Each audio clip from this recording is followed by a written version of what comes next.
สวัสดีครับพี่น้องมามื่อนี้สิก้อยปลาพี่น้องได้เป็นนึงจับละนี่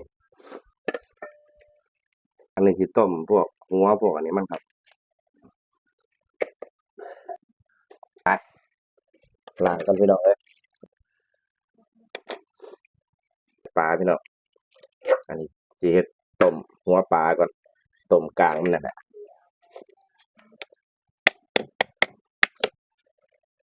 เป็นหวัดพี่น้องบ่สำบาย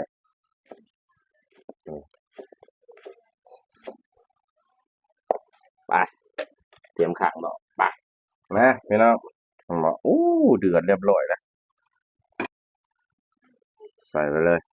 อู้น้ำบ่ต้องใส่หลายพี่น้องเพราะว่าต้มแบบปลามันบ่หลายนะนี่เช็ดโอเคไปไปก้อยปลาต่อไปนี่พี่น้องเลยไปนะพี่น้องโอ้ยหอนเลยก้อยปลาก่อนเลยปลามาแล้วเมื่อกี้ก็เฮ็ดไอ้เครื่องต้มพี่น้องให้เขาแล่มาให้เลยแหน่2สิ้นพี่น้องเอ้ยอันนี้มันเครื่องนี่มันจะใส่ไปเลยพี่น้อง2อันไปเลยพวกหัวมันเลยครับอืมไปเนื้อมันสิมาหั่นก้อยไป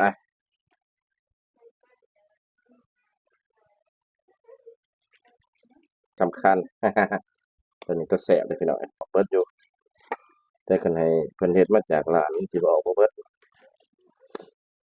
ก็เป็นหวัดเด้อพี่น้องขอโทษขออภัยนี่มันก็สิยังเหลือกากนี่แหละ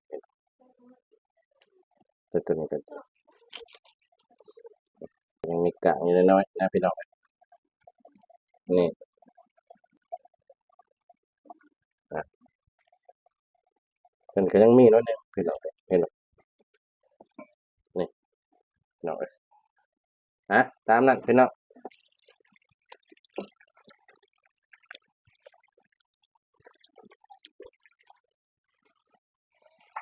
นี่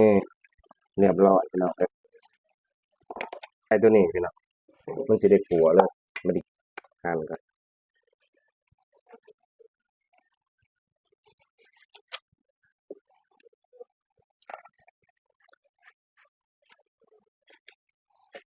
แล้วจังสิล้างไอ้ตัวใส่หม้อหั่นตัวขัดแล้วพี่น้องมาเด้อคันใครอยากก้อยปลานำผมเด้อครับเด้อนี่รับรองว่าแซ่บ